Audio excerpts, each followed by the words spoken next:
June 9th, 2022. Thanks for joining us. I'm George Gerbo. Police arrested an armed man early Wednesday outside the home of Supreme Court Justice Brett Kavanaugh, saying he confessed he was angry about the court's looming decision on abortion and planned to kill the justice and himself. Alex Swarry reports deputy marshals stationed outside Kavanaugh's home spotted Nicholas Roski as he exited a taxi. He then walked down the road and called 911 on himself. Authorities said Roski said he'd traveled from his home in Simi Valley, California to kill a justice. He had a firearm in his suitcase and was having suicidal thoughts, according to police. Roski told a Montgomery County detective he was upset about the recently leaked draft opinion indicating the High Court is poised to overturn the 1973 Roe v. Wade decision that legalized abortion. His arrest comes after the Department of Homeland Security warned in a bulletin this week that violence targeting both pro- and anti-abortion organizations could become more dynamic before November's midterm elections. Sean Salai reports protests have intensified nationwide since the leak of that draft opinion on the case. On May 25th, Wyoming police reported that arsonists set fire to a Casper abortion clinic that was preparing to open this month.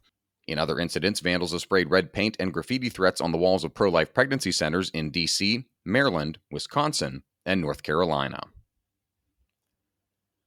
House Democrats are banking on the January 6th committee's primetime hearings to renew interest in the 2021 U.S. Capitol riot among voters.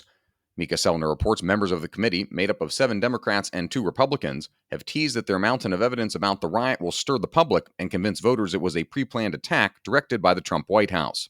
Although committee members hope to engage the public with the hearings, including one Thursday night at 8 p.m., other Democrats aren't sold on the riot as an issue that resonates with voters outside of Washington.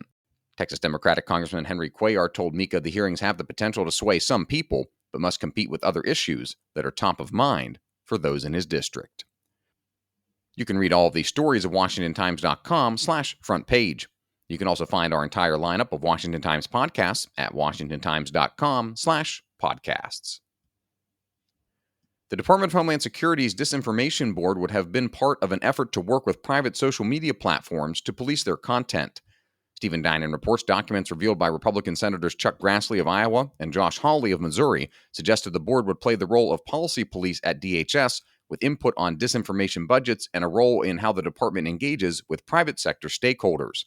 The documents suggest a robust role for the governance board, which DHS Secretary Alejandro Mayorkas and department officials had insisted was more of an internal oversight board for his own people. The department announced on May 18th that it was suspending the board.